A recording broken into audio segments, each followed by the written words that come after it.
ఈ వీడియో చూస్తున్న వారందరికీ యేసుక్రీస్తు నామములో శుభములు.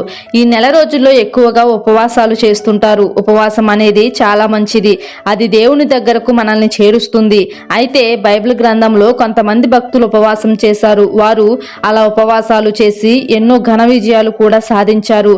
అసలు ఎవరు ఉపవాసం చేశారో ఈ వీడియోలో తెలుసుకుందాం. ద్వితీయోపదేశకాండం 9వ అధ్యాయం 18వ వాక్య ప్రకారం, ఇజ్రాయేలీలు దేవునికి వ్యతిరేకముగా చెడు నడత నడిచి పాపము చేసినందున మోషే వారి పాపములను క్షమించమని 40 దినములు ఉపవాసం ఉండి దేవునికి ప్రార్థించెను. 2వ సమూయేలు 1వ అధ్యాయం 12వ వాక్య ప్రకారం, సౌలు యోనాతాను చనిపోయిరని విని శోకములో ఉండినప్పుడు దావీదు దుఃఖపడుచు ఉపవాసం ఉన్నట్లు మనం చూస్తాం. ఇంకా అనేక సందర్భములు ఉన్నవి. 1వ రాజులు 19వ అధ్యాయం 7-18 వచనాల ప్రకారం, ఏలియా యెజబెలునకు భయపడి 40 దినములు ఆహారము ముట్టక రాత్రింబగళ్ళు ప్రయాణము చేసి హోరేబుకు వచ్చినట్లు మనం చూస్తాం.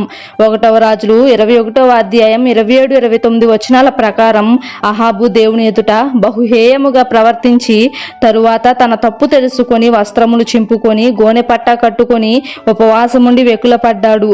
దానియేలు 6వ అధ్యాయం 18-24 వచనాల ప్రకారం, రాజైన దర్యావేషు దానియేలును గూర్చి చింతించుచు ఉపవాసముండెను. దానియేలు 10వ అధ్యాయం 3-13 వచనాల ప్రకారం, దేవుడు తనకు చూపిన మర్మములు గల దర్శనం యొక్క భావము తెలియక దానియేలు 21 దినములు ఉపవాసముండి దేవునికి ప్రార్థించాడు.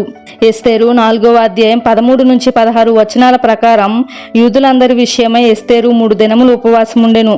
ఎజ్రా 10వ అధ్యాయం 6-17 వచనాల ప్రకారం, చెర నుండి విడుదల నొంది యెరూషలేమునకు తిరిగి వచ్చిన ఇజ్రాయేలు శేష జనాంగము చేసిన పాపము కొరకు ఎజ్రా ఏడ్చుచు ఉపవాసముండెను.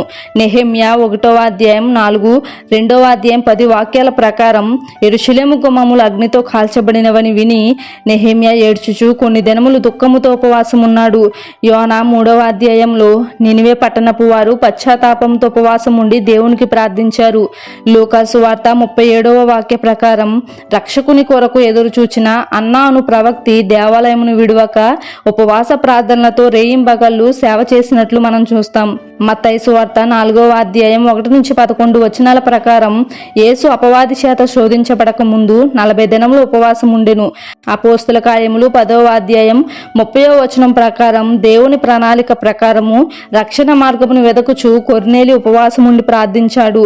అపోస్తుడైన పౌలు దమస్కు మార్గంలో రక్షకునిచే సంధించబడిన తరువాత 3 దినములు ఉపవాసమున్నాడు. కూరుకుపోయిన వాడలో 14 దినములు ఉపవాసమున్నాడు. సువార్త ప్రకటించిన కాలమంతయు తరచుగా ఉపవాసములున్నాడు. ఈ విధంగా బైబిల్లో ఇంకా అనేకముగా ఉపవాసములు చేసిన వారు ఉన్నారు. దేవుని వాక్య ప్రకారము ఉపవాసం ఉండడం ఎంతో ఆశీర్వాదకరము.